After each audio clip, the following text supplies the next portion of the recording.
अगर कोई मुझसे पूछे कि दुनिया का मुश्किल तरीन काम कौन सा है, तो मैं कहूँगी कि कोई आकर आपके दिल को अपने रवैये से करची करची कर दे, तो आंखों में तहने वाले आंसुओं को पलकों की भीड़ से नीचे ना गिरने देना,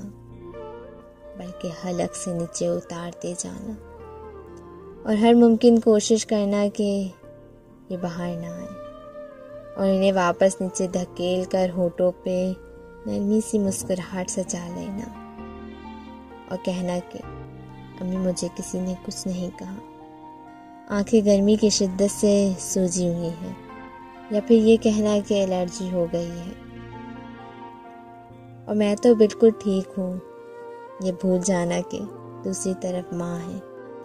जो चेहरे के खदो ख़ां पढ़ लेती है और राज को राज रख लेती है